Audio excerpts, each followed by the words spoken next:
Hello बच्चों, आज जो कहानी मैं आपको सुनाने जा रही हूँ उसका शीर्षक है न्यायी राजा। अभयारण्य में प्रताप नाम का सिंह राज्य करता था। राजा को राजकार्य में सहायकों की मंत्रियों की आवश्यकता होती थी। प्रताप के भी अनेक मंत्री थे। प्रताप मंत्रियों का चुनाव बहुत ही सोच विचार कर करता था। जो अच्छे विचारों वाला, सदाचारी, प्रजा का हित चाहने वाला होता था वही प्रताप का मंत्री बन सकता था। प्रताप का विचार था कि जिनके साथी अच्छे होते हैं उनकी बुद्धि भी अच्छी होती है और वे काम भी अच्छा करते हैं। अतएव साथी सदैव योग्य रखने चाहिए। प्रताप के मंत्रिमंडल में ना जाने कैसे चेतु नाम का एक सियार भी आ गया था। वास्तव में प्रताप उसे समझने में एक गलती कर गया। वह बड़ा कपटी, स्वार्थी और धूर्त था, पर बाहर से बड़ा विनम्र और परोपकारी होने का ढोंग रचा करता था। यही कारण था कि प्रताप को धोखा हो गया था। पर सच्चाई भला कितने दिनों तक छुप सकती है? एक न एक दिन तो सामने आनी ही थी। कुछ शासक ऐसे होते हैं जो दूसरों की बातों में आ जाते हैं, बिना परीक्षा किए ही उन पर विश्वास कर लेते हैं। वे अपनी आंख बंद रखते हैं और कान खुले। परिणाम यह होता है कि वे सच्चाई नहीं देख पाते। ऐसे शासक अच्छे मित्रों से, सहायकों से दूर हो जाते हैं।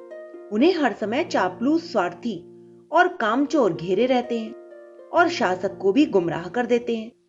पर प्रताप उनमें से न था। वह निष्पक्ष होकर अपने प्रत्येक मंत्री के गुण दोषों का ध्यान रखता था। चेतु जानवरों की बुराई प्रताप से करता, प्रताप उसे सुन लेता, बिना स्वयं परखे उस पर विश्वास नहीं करता था। चेतु सदैव प्रताप का विश्वास पात्र बनने का प्रयास करता। वह उसके आगे पीछे घूमता, उसकी झूठी प्रशंसा करता, चापलूसी करता, पर प्रताप मन से इससे प्रभावित न होता था, मात्र सुन भर लेता था।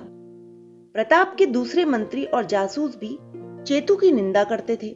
उन्होंने प्रताप को बताया था कि चेतु मंत्री होने का अनुचित लाभ उठाता है। वह प्रताप का नाम लेकर दूसरे जानवरों को डराता है, उनसे अपनी सेवा कराता है और चीज भी छीनता है। पर प्रताप ने उनकी एक बात पर भी पूरा विश्वास न किया। उसने सोचा कि हो सकता है कि ये भी चेतु के विरुद्ध कोई षड्यंत्र रच रहे हों।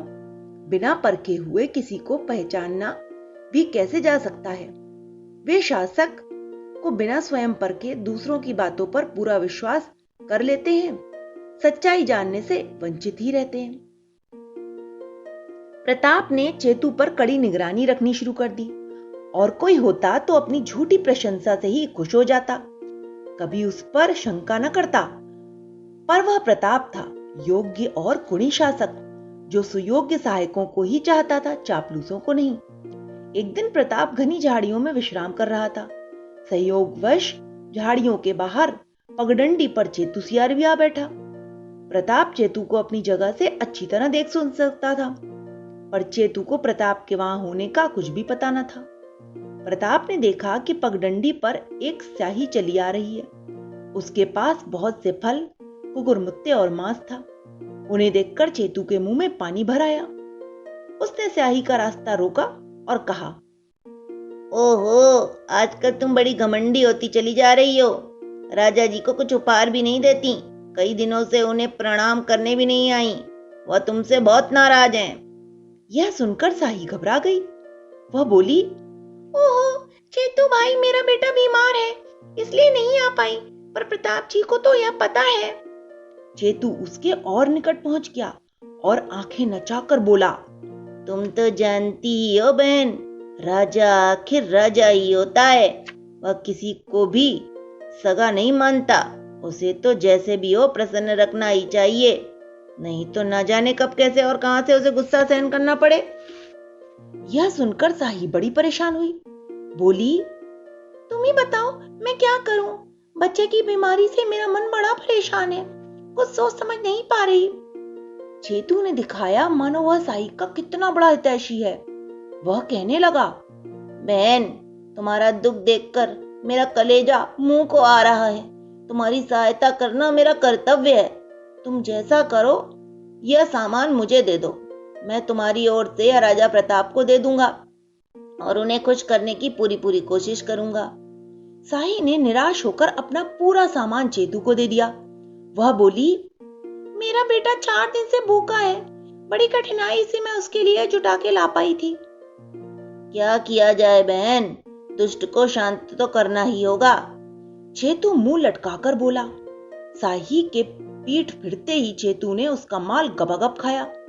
जो उसे अच्छा ना लगा वो वहीं फेंक दिया, फिर हाथ मुंह साफ करके वहां से उठ खड़ा हुआ। चेतू को पता था कि साही अगले दिन भी उसी रास्ते से आएगी, अतएव दूसरे दिन वह फिर वहां जाकर बैठ गया।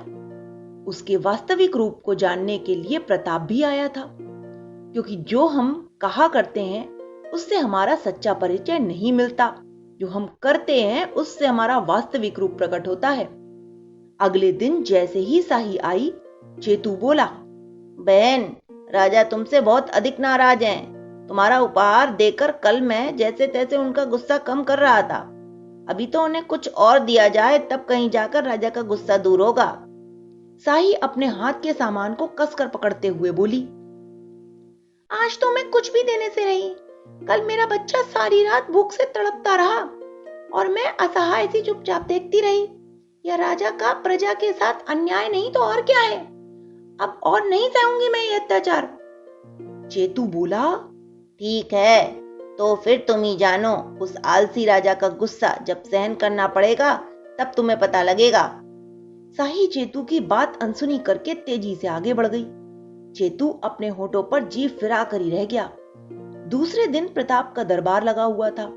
सभी मंत्री बैठे बैठे गंभीर समस्याओं पर विचार कर रहे थे। चेतू बोला, महाराज, बड़े अफसोस की बात है कि जंगल के प्राणी आपकी निंदा किया करते हैं।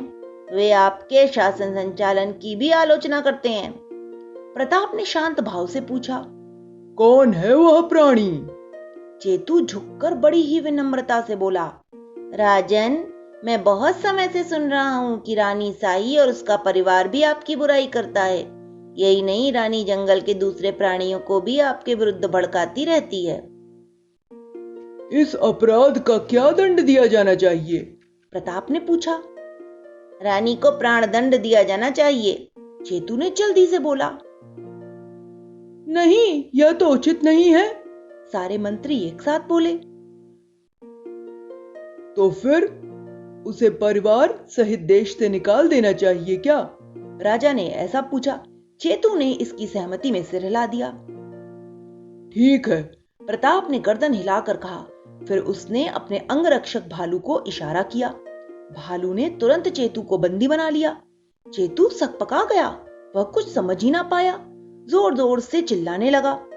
तब प्रताप ने अपने मंत्रियों को चेतू की सारी करतूत सुनाई। वे सब कह रहे थे, महाराज, हम तो इसकी करतूतों से पहले ही परिचित थे। तब तक भालू प्रताप की आज्ञा से रानी साही को भी वहां बुला लाया था। आते ही रानी गिड़गिड़ाने लगी, मेरा बेटा ठीक हो जाएगा, तब मैं आपको ढेर सारे उपहार दूंगी। तब तक के लिए मुझे माफ कर दीजिए महाराज। प्रताप की आज्ञा से धावक चीते ने रानी के सामने चेतू की सारी पोल खोल दी। साही बोली, ओहो, तभी तो मैं कहती थी कि हमारे राजा तो ऐसे नहीं है। तब तक प्रताप की आज्ञा से जंगल के सारे जानवर वहां इकट्ठा हो गए थे। प्रताप ने चेतू और उसके परिवार को तुरंत अभयारण्य छोड़ने की आज्ञा दी। चेतू अपने कुकर्मों पर पछता रहा था, चुपचाप वहां से चल दिया। सारे जानवर जोरों से घुस-पुस कर रहे थे। रानी जोर जोर से कहने लगी, मैं तो आपकी सदैव आभारी रहूंगी। सारे जानवरों की ओर से मैं आपके प्रति कृतज्ञता व्यक्त करती हूँ। आप जैसा सुयोग्य और विचारशील शासक पाना हमारे लिए गौरव की बात है। हमें विश्वास है कि हम सदैव आपसे न्याय ही पाएंगे। सभी जानवर प्रताप की जय जयकार करने लगे। वे कह रहे थे, राजा हो तो न्यायी प्रताप जैसा। उन सब की बात सुनकर प्रताप ने मन ही मन में कहा, भगवान करे मेरी यह सुबुद्धि सदैव बनी रहे। अच्छे काम करके मैं अपने साथियों से सदैव सम्मान पाता रहूं। प्रताप ने सभी को धन्यवाद दिया। सभा समाप्त हो गई। राजा की प्रशंसा करते हुए सभी अपने घर लौट गए। तो बच्चों, इस कहानी से हमें यही शिक्षा मिलती है कि हमें कभी भी बुरे कर्म नहीं करने चाहिए। क्योंकि बुरे कर्मों का फल बुरा ही होता है। Okay, bye.